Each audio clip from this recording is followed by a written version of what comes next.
YouTube, we got investigating the murders sheriff gangs of Los Angeles. Let's get started. Executioners. The group that became the most dangerous is one we know as the Executioners.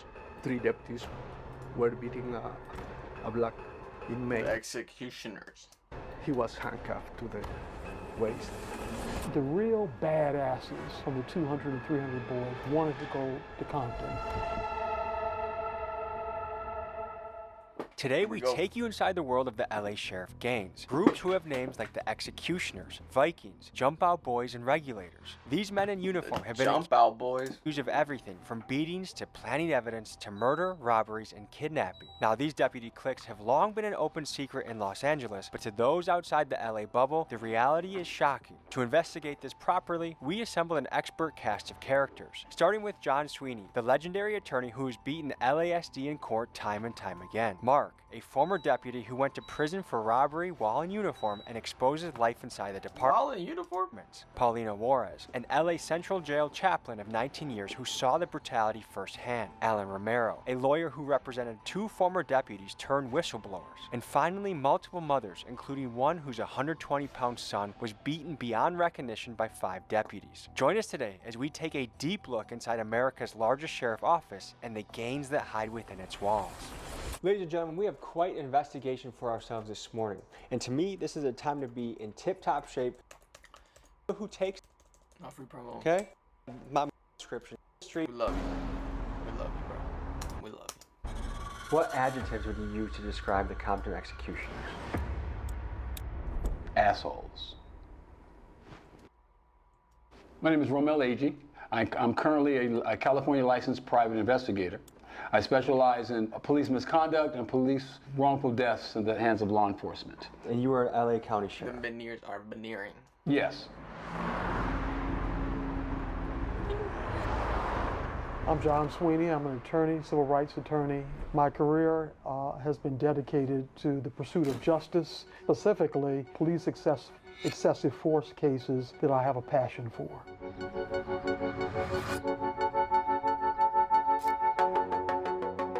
In the mid to late 90s, the Sheriff's Department took over control of the policing in Compton in the year 2000. Alan Romero is a lawyer who has represented 2 deputies who tried to blow the whistle on the Compton Department. One of them was Officer Art Gonzalez, a Marine Corps veteran who spoke out against the Executioners and was met with death threats. The other was Captain Larry Waldy, who says he was targeted by his fellow officers after he made it known within the department that he opposed the Executioners. So what happened is you had some competing groups who were going to try and control the station. The group that became the most dangerous is one we know as the Executioners. Now, what the real name of this group is, we may never know, because even in trial, the leader of the group, a deputy by the name of Jaime Juarez, who was a few years ago promoted to detective, said the group doesn't have a name. It turns out He's a detective? this group does have a name, and they go by the Compton Executioners, and they are Compton Executioners. perhaps the most dangerous and ruthless of the 24 known and documented sheriff gangs in the Los Angeles Sheriff's Department, which we'll often refer to as LASD for short.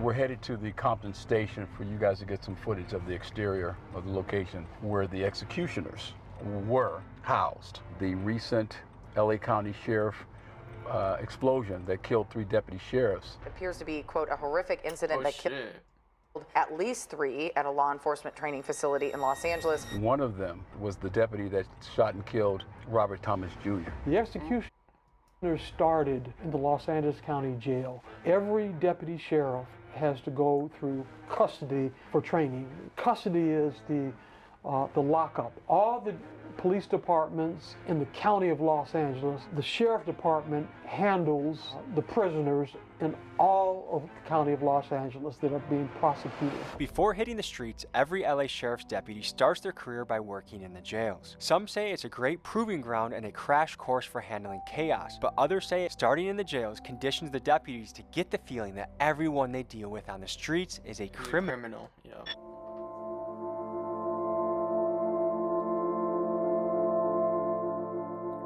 Brother was killed in Pensions Detention Center March 3rd, 2017. They had originally told me that he had a seizure. He fell off a top bunk and then was pronounced dead. Did he have a history of seizures? No, As the time went on, I went ahead and got my own feeling that something wasn't right. So I did my own homework, found out that it wasn't a seizure, that he had been beaten to death in Wayside Detention Center. They said they didn't have any pictures. And I said, that's odd. So then at the end, I got all the pictures and that showed all the details. And what did you learn when you saw the pictures? That his teeth were kicked in, he had looks like stab wounds, puncture wounds, and a lot of the details in the autopsy report, like broken ribs and stuff, it kind of made sense after.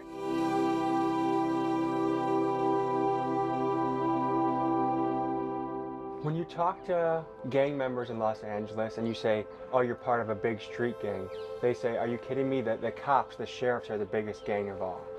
The only difference Tupac was right. is that they have uniforms. Our next witness, Paulina Juarez, served as a chaplain inside Men's Central Jail for over 15 years. Central Jail is widely regarded as the most notorious lockup in Los Angeles and a critical piece of territory for the LA Sheriff gangs. In 2025, it's already on track to become one of the deadliest years on record, with 26 inmates losing their lives so far. And after a long career inside the Central Jail, Paulino can speak on things that few other people can.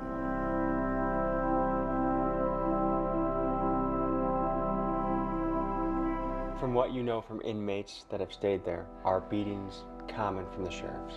Yes, there's Yes, I think everybody knows that though. a lot of common, because the whites run that area. Which deputy gang is this? The whites? That's what they're called? Yeah. Lizetta is speaking on the Wayside Whiteys. This sheriff gang's territory is the Pitches Detention Center, also known as the Wayside Detention Center. Now, the Whitey symbol was throwing up their hands with their middle fingers crossed into a W, and they were known for targeting black inmates that fought other white inmates. And for reference, there was a case of Clyde L. Crawford, where the deputies handcuffed him, beat him dozens of times, including with a flashlight, all while yelling, Wayside Whiteys. And this is the group that beat Lizetta's brother to death. When I work with my little car with books, Bibles, I start listening like, hup, hup, hup.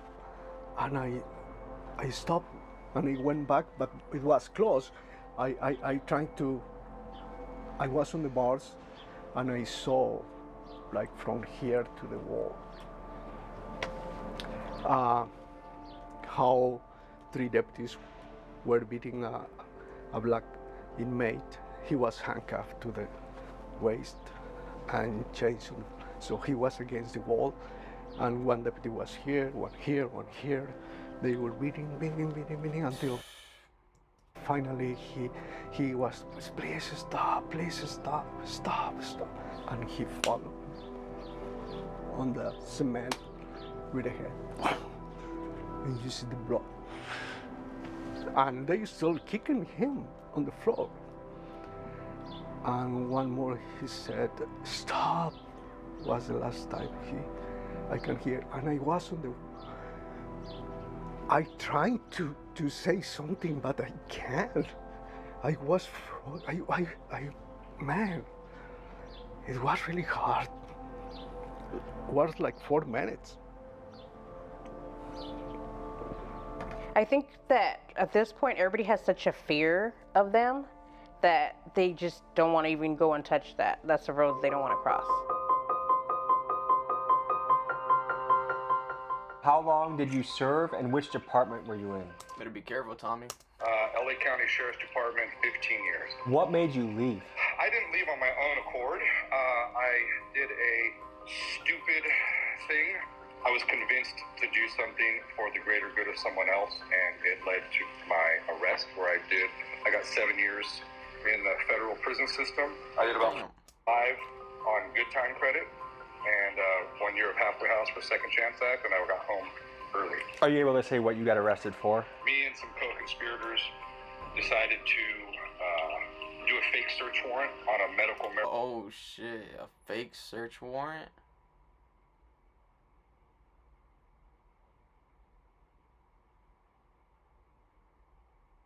A $2 million robbery? On a distribution center run by the Vietnamese mafia. We did a full-blown robbery, and Dang.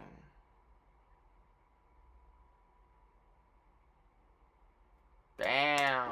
we were caught by the feds shortly after. There's no professional jailing staff or deputies in the sheriff's department, you're stuck in the jails, and almost everyone stuck in the jails at the beginning of their career for 2, 3, 5, 8 years wants to get out and patrol, because that's where they feel where the action's at, and that's where they feel the best career path for them is. And those deputies there started a gang called the 200 Boys and the 300 Boys. They were violent with these inmates. They beat, they planted evidence on them. They did all kind of horrible, nefarious things with them. After you rotate out of custody, you're asked what station you want to be assigned to, and the real badasses from the 200 and 300 Boys wanted to go to Compton. That's crazy. Where they originated. Compton sheriffs. Being the executioners. This is where they operated from and out of. Are these guys still active? No. Who knows? No, they've spread them out. They've sent them to different locations. So if I go in there and talk to them and say, hey, sir, I'm in an active investigation, I'm gonna need you to comply with me right now. You can try. Sheriffs are no joke, okay? They're no joke. They're mad at a lot of people, okay? Especially if you go in there talking about the executioners. I feel a little nervous with all the stories that you hear. Uh-oh. Hey there, how are ya? Good, man. Looking to do a little interview. Do you have a press contact here? Let me go talk to We have a little investigation we're looking for help with. Okay. What's the investigation? It's about the Compton executioners. He's like, can I help you? I don't know if this station's gonna have specific stuff. It's some of the known associates actually happen to have resided in this building. I don't know if you've seen anyone. They have that skeleton He's lying. tattoos with the AK-47s and then the Nazi helmet. I know nothing. He's lying. Have you been in their presence at all? Like, ever been with any of the known members? He's like, I gotta go to work. No idea. Okay, it's an active That's a lie. investigation, so. So far, we've That's a lie. mostly heard from the victim side of the story. And aside from Mark, it's been nearly impossible to land an on-camera interview with a current or former Los Angeles sheriff. They're not gonna talk about it. However, I did speak with a couple off-camera And and they're still active. here was their perspective. Every day, they go out and risk their lives against legitimately dangerous gang members who rob, shoot, and terrorize neighborhoods. And they say this: we enter the danger zone to take the fight to these bad guys. And yes, sometimes we get rough, but these are rough, dangerous people we are dealing with. And one surprising thing they also said is that the so-called sheriff gang cops are not the worst of the department, but the best, the bravest, because these guys are the ones most willing to go down and face the most dangerous guys on the street. And while this doesn't excuse the crimes of the sheriff gangs, it did give me an interesting perspective to think about from the other side of the coin. All right, now we're at the scene of Avery Cody Jr., where another murder by the LA Sheriff's Department occurred. There's this young man named Avery Cody Jr. On July 5th, 3 o'clock in the afternoon, they were walking to a McDonald's to have lunch, and they were on their way back at a very busy intersection. They were caught on video of this Winchell's donut stand walking to the McDonald's. After they finished their lunch, they walked back down the same direction that they came from.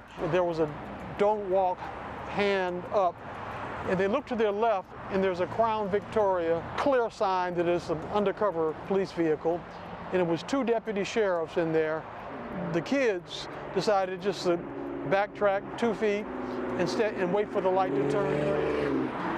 And the officers, for no reason whatsoever, got out of the car and told them to come to the car, and they started to search them, and then Avery takes off running, and he angles out Why would he run? into the street. And then he's picked up by this camera again. And then you see this officer run after him and then stop about right here and gets into a crouch. Nah.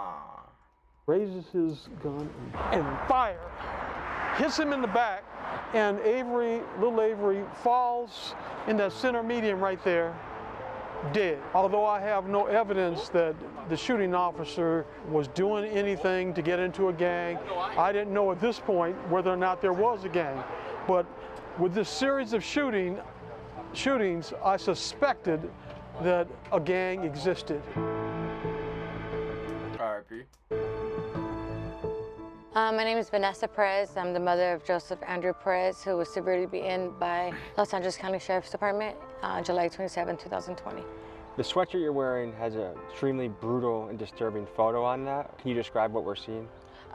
This is a photo from the Los Angeles County Sheriff's Department that they took in the hospital after they beat my son. They're seeing my son after he was punched 121 times. Do you know how many officers were beating him at the same time? 7. They gave different reasons. My son's mentally ill. He struggled with bipolar, schizophrenia, and psychosis. And as he was a couple blocks away from my house, he was in crisis, talking to himself, hearing voices. And I was looking for him. I couldn't find him. And what I did hear were sirens, and then they went quiet. And then I would hear sirens again, and I would see sheriffs going in different directions. I followed the helicopter about a couple blocks from my house, and that's when I found almost like the whole department was there now by that point. How many officers do you think were there? Oh, at least 30. You see your son? I didn't know my son was on the floor until about 45 minutes later.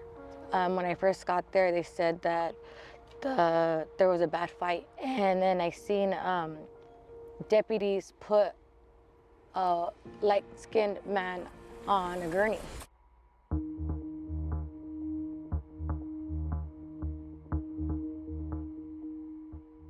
Under Section 186.22 of the California Penal Code, a criminal gang is described as an organization of 3 or more people that have a common name or symbol, have a pattern of committing crimes, and they do this either alone or together. And it seems clear to me that these sheriff gangs would indeed be looked at as criminal gangs under California law. Which brings me to the question of why haven't any of these groups been charged under the RICO Act? After all, that's what would happen if the Blood Sureños or the Hells Angels did the same exact things these cops are doing. This seems to be a serious because of the cops. Standard of justice. Tell me what you guys think in the comments. Like maybe about 30 minutes later, the sergeant came up to me and said that now the story was my son was burglarizing a car, and they confirmed that it was my son. And maybe about 45 minutes later, my son started screaming.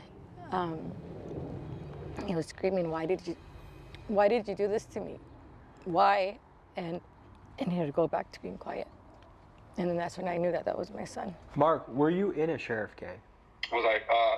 I was not. At one point, I was at Century Station, where the regulators were at. Go on. Within these departments, how common was it to be part of a sheriff gang? I'm pretty sure it's pretty common. Like a secret. You don't really know that they don't talk about it. It's like a station. You don't just walk around, hey, you're a fucking regulator, But I think these guys, a lot of them that chase ink, they go there to get that tattoo. Once they get it, they feel super proud or whatever it is. And it could be raining and 50 degrees and they're wearing shorts and flip-flops so they could show their tattoo loud and proud. It's like, come on, dude, really? Have you ever That's crazy. attended an inking party? Now, usually at the off-training parties, when a group of guys get off training at the station, that's usually when there'll be their inkings are done at that same time. It's not done there. It's done afterwards. It's done usually in a dude's house or something to that effect. But I haven't been able to go to one of those myself because I wasn't invited to be getting the ink. But I know a lot of guys that did.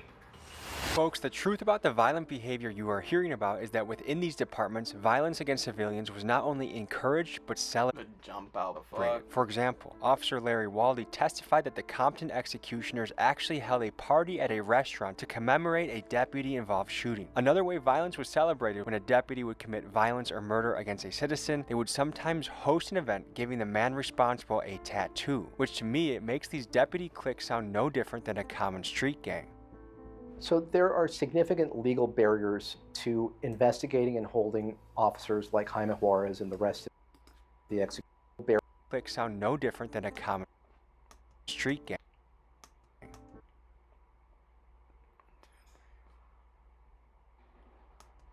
So there are significant legal barriers to investigating and holding officers like Jaime Juarez and the rest of the executioners accountable. One of the primary barriers is the fact that you have to get someone within the department to stand up and be a whistleblower. That's going to 100% destroy their career, and they have to know that at the point. And we had some really brave people. We had Larry Waldy and we had Art Gonzalez come through and do that. Good luck. Good luck. 'Cause whoever speaks up risk that family safety. We're gonna get the police. Now, is it true that people would receive their tattoos after they committed an act of violence or killed a civilian? I can't speak for all of the station tattoos. The original ones, probably not. The newer ones that came after, yeah, I would say so. Then we got a case, the Dante Taylor case, and Dante Taylor was a young man who had 4 kids. Right now, folks, we are at the scene of where Dante Taylor was killed, and this is the case that broke open wide the investigation against the Compton executioners with their tattoos and their gangs within the department. I'm gonna let these guys take it from here. We're on the corner of Wilmington Avenue and Brazil, city of Compton. This area is controlled, or was controlled, probably still is controlled by the Cedar Block Compton Pirate. Dante Taylor lived here at this location and was hanging out with his good friend, George Taylor. It was about dusk, and he came out of his house and walked northbound on Wilmington. He was encountered by 2 deputy sheriffs. This is Samuel Aldama. This is Mizraim Orega. They are the 2 deputies who shot and killed Dante Taylor. They stopped him, asked him if he was on probation. He said no, took off running. He was on his way down to that liquor store, I'm sure it's still there. He was stopped right around this area, maybe in this block, and then the deputies claimed that he pulled out a silver pistol and didn't point it at him, just took off running. My investigator, former Deputy Sheriff Ramel Agee, interviewed several witnesses along this street. Is that correct? Correct. I talked to the neighbors here. A few of them talked to me and said they didn't see anything, of course. Okay, that's typically what happens in neighborhoods. I wasn't able to talk to anybody until we actually got over to where the shooting took place, where somebody actually responded. They didn't know anything along the way, but over on the other side of the wash. On the side of the wash, they did tell me that they did not see a gun. How these cop gangs really affect our communities, especially communities of color, is that they're not going to follow the law. They're not going to follow instructions from their superiors. They're going to go out there, they're going to beat up whoever they have to beat up, they're going to tackle, they're going to accost people without reasonable suspicion to try and get guns. That's their main thing, they want guns. Sometimes when they would lose people on pursuits, they would call in ghost guns. They would say, yeah, man with a gun, so of course every unit responds to find the person with the gun, and it turns out there's no guns. Can you speak to the practice of planting evidence by the Compton executioners? What came up over and over again is they say that the person had a gun and that the gun's not found, but they claim that that was the justification for them using force against them.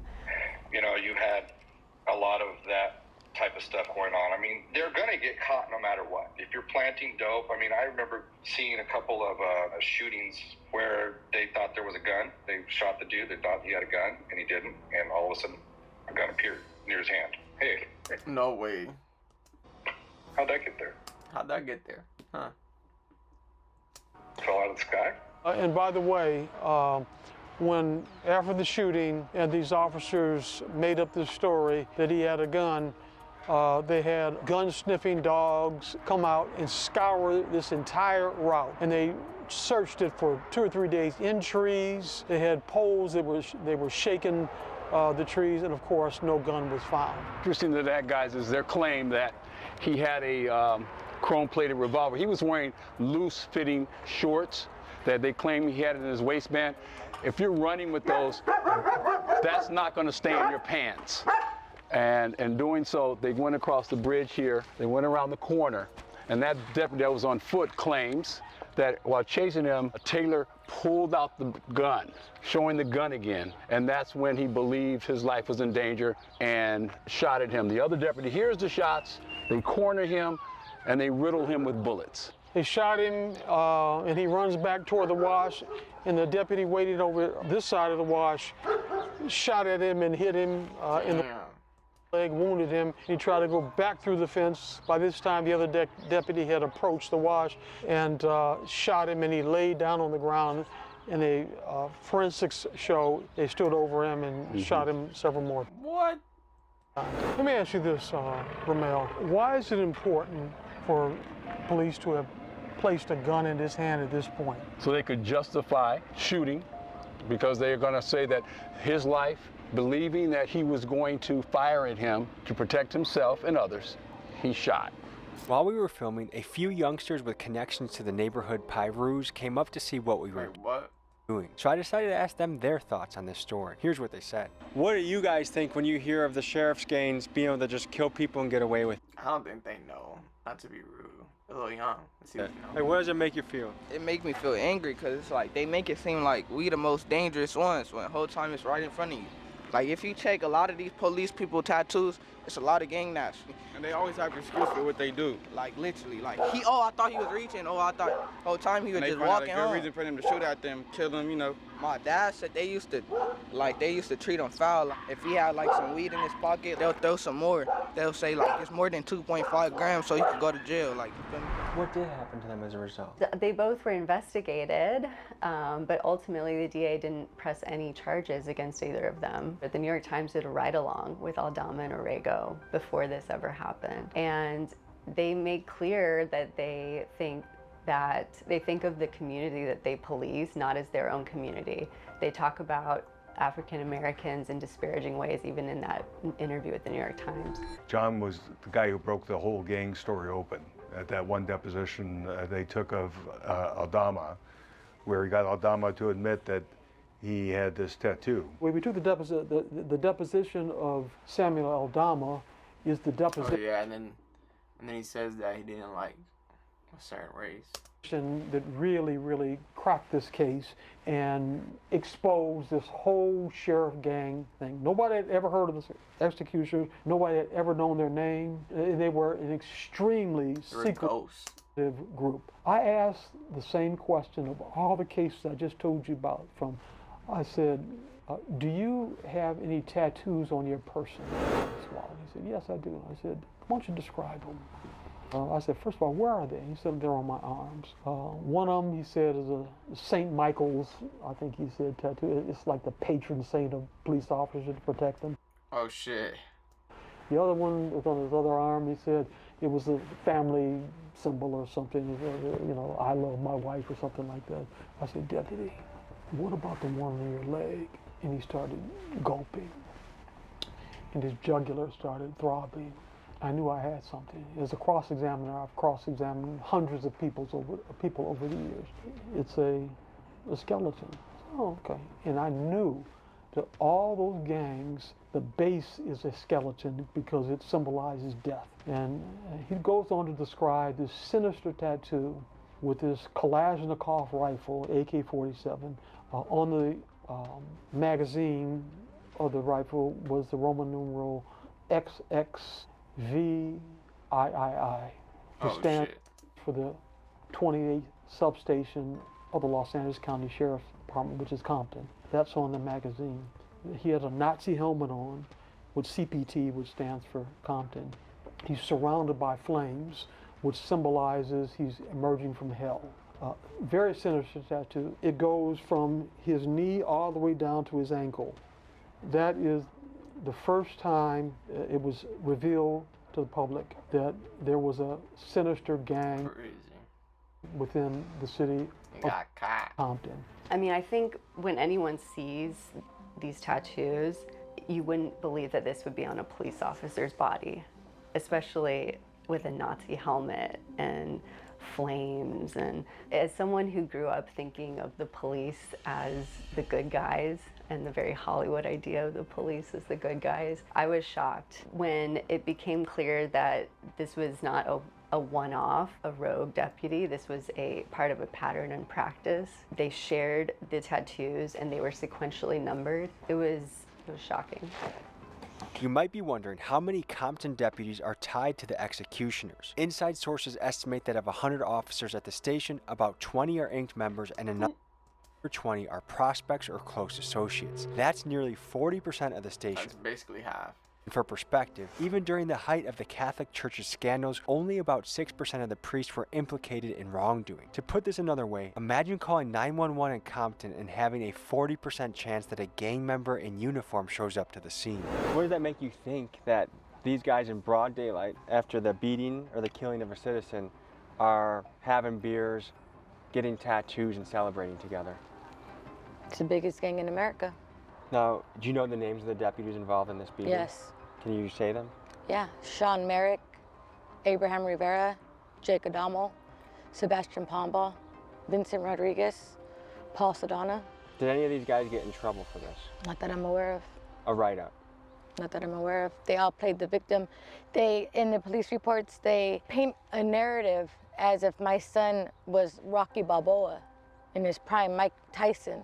You know, every deputy claims that he beat up each deputy. Each deputy says they were beaten.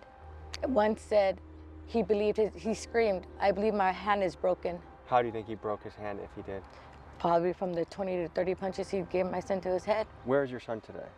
My son right now is incarcerated. Go to PC 69 when the cops charge you for beating them up. Oh, so he got charged for this? Yeah, he got charged for that. Not only did he get a beating, but he actually got charged with the charged for that crime of beating them. He got sentenced to prison. They ended up giving him the county time. He did his 2 years county time, but he was sentenced to 3 years in state prison. So he got the shit kicked out of him and then got sent to prison for it. Do you think anyone will ever be held responsible for this? I hope so. What do you say to the people that say these cops are dealing with very violent street games? You kind of have to recruit monsters to fight monsters. We're better than that. And I think, especially, like I said, I've been on both sides, and I do think most police officers, law enforcement, and people who train law enforcement care deeply about following the Constitution and doing the right thing. No, they don't. Look at her smile. And not becoming a monster. And I also She's smiling think too much. She's lying. if you do want to restore that community trust between law enforcement and the people they serve, you have to get away from this idea of violence is tolerated and that you have to meet the criminals halfway, because it's never going to work. The last thing I got for you is this. People say, to be a police officer is to protect and serve. And when you have these gains, they're kind of violating their initial oath. What do you think about that? It's kind of a tough question to really answer, but I will say it does essentially if they make it that way. Having a tattoo and being part of a group of fellas that, if you're just proud to be a deputy sheriff, and I work this station and we all survived some kind of shooting or some casualty, or we're just here just risking our lives on a daily basis and we're just trying to be the best cops we can, great, so be it. But once they start taking off and doing thuggery, that's when their oath has been, upended. When you were in, what % of the sheriffs would you say questionable on the bad side? Let's say there's 100 deputies. I'd say 25 of them are assholes. That's a pretty big number. Not dead ass. That's a pretty big number. Yeah. And those 25 can rack up a lot of civilian incidents. A lot, man. And the others, that I agree with. 25 suffer greatly. Yes, because we get the brunt of going out on a call and being called assholes and being disrespected. Do you have any reason to believe that this behavior, this gang behavior within the sheriff's department persists even today? The two other sheriffs that we had before, I think it's hard to say what the actual sheriffs were doing. The deputy sheriffs we know from the whistleblower what they were doing. What the sheriffs were doing, they were doing nothing to stop it as far as we could tell through all of our discovery. Sheriff Luna, the current sheriff though, I think has taken a much more proactive approach to this, and I think there has been a change in culture in the LA Sheriff's Department because of it. It does seem like things are changing for the better. I think so. Some people wonder if these sheriff gangs are still happening today, and it depends on who you ask. Some say that the current sheriff, Robert J. Luna, is taking strong action to snuff out LASD gang activity, and that may be so. But just in the news this month, a crazy story broke. Just into the newsroom here at 6. Shocking allegations against a former police officer now accused of kidnap for ransom. The short of the story is that a group of LA cops were hired by these sort of crypto warlord characters to kidnap and forcibly rob rivals for sizable crypto thefts. To me, if officers representing the department... What? are kidnapping teenagers to steal from them, I suspect that the citizens of Los Angeles still harbor a bit of fear that the sheriff gangs are currently in action. The fact is, the cops that participated in these gangs to beat, rob, plant evidence, and murder the citizens that they were sworn to protect are clear-cut criminals, and unfortunately, most of these guys will never be held accountable. And this is anyone's guess, but are the bad sheriffs out there? Are they 1% of the force, 10% of the force? It's hard to say, but it does leave an ugly taste in our mouth when the people that enforce the law on us are not held to the same criteria that we are. The uncomfortable truth is, you see this double standard a lot with law enforcement. I mean, look at who goes to arrest workers at Amazon or Starbucks when they have their union protest. It's the cops who have the strongest union structure in the country. And don't get me wrong, I am a big fan of good police officers, and I think we need these guys urgently more than ever in our society. But I believe in the old Spider-Man movie quote, that with great power comes great responsibility. So folks, I hope we've given you something to think about in this episode, and I want to give a special thanks to Andrew Callahan and his team for helping plant the seed of the idea for this topic to cover. I love you guys. And there you guys go. Like, comment, subscribe, Bye, have a great time.